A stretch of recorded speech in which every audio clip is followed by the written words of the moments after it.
Cuando a Jason Alexander le preguntaron si a él le gustaría un spin-off centrado en su personaje de George Costanza en la comedia de Seinfeld, él respondió que no, porque su personaje era nada sin Jerry y Elaine. Esta revelación es algo que me abrió las puertas para poder investigar por qué no querer tener un estelarizado. La respuesta es porque su personaje, George Costanza en Seinfeld, había sido creado como un personaje secundario y no uno principal, por lo que hay que entender qué es un personaje secundario y qué elementos debe tener uno. Pero antes, saludos magos guerreros, soy Shadowhaken. No se olviden de darle like, suscribirse y comentar. Apreciamos todo el apoyo que nos dan y continuemos con el tema. Un personaje secundario es todo personaje que acompaña en algún modo al principal en su aventura o forma parte de su grupo. Estos personajes suelen tener arcos argumentales que están anclados ya sea por el argumento principal, aunque en un grado o enfoque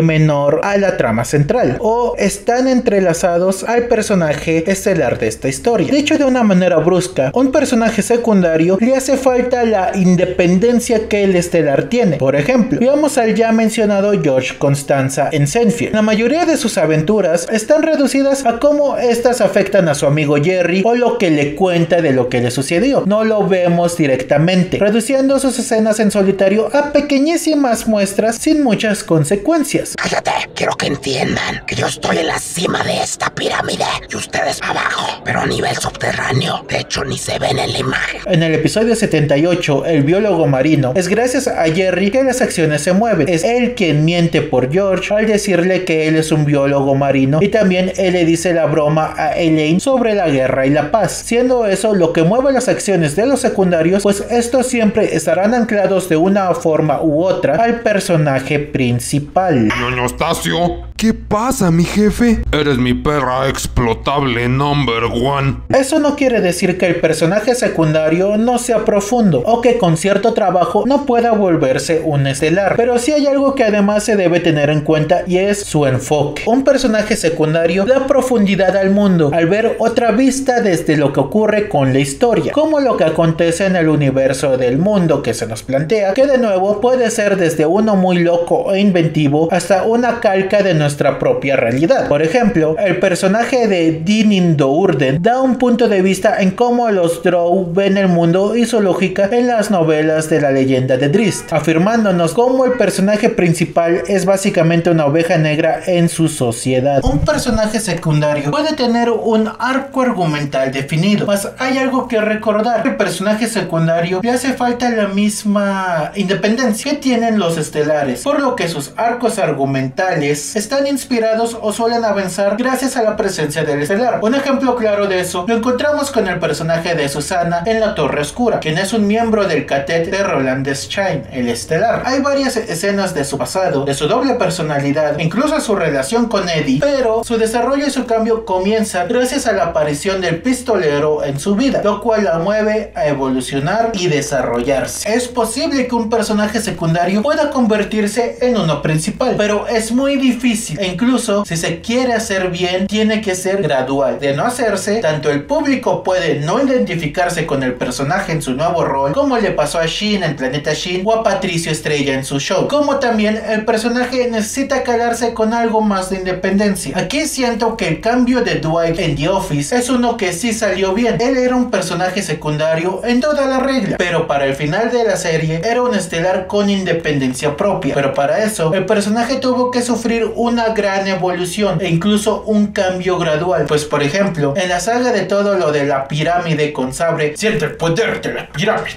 y su tienda era una historia de Dwight, pero para todos los usos y propósitos estaba contada desde la perspectiva de Jim, que ya era un estelar en ese momento, pero eso permitió explorar la posibilidad de hacer una trama centrada en el líder de la clan Shroud, su evolución y su deseo, por lo que ya en la última temporada podía verse a el nuevo patriarca de los Shroud tener su sus aventuras separadas de Jim, Pam o Andy, obteniendo en efecto el mote de personaje principal. Por último, todo personaje que sale de vez en cuando o solo tiene uno o dos diálogos es un personaje terciario, es decir, una importancia muy pequeña para la historia. En conclusión, un personaje secundario puede proveer más riqueza en el cast, dramas, tonos y mundo que tenemos, pero siempre hay que entender que el foco es el estelar. Por consiguiente, estos personajes suelen brillar aún más cuando la luz no está en ellos todo el tiempo. De esa forma, solo nos limitamos a ver lo mejor o lo peor de ellos. Eso es todo, mis bajos guerreros. Yo soy Shadowhaken. Out.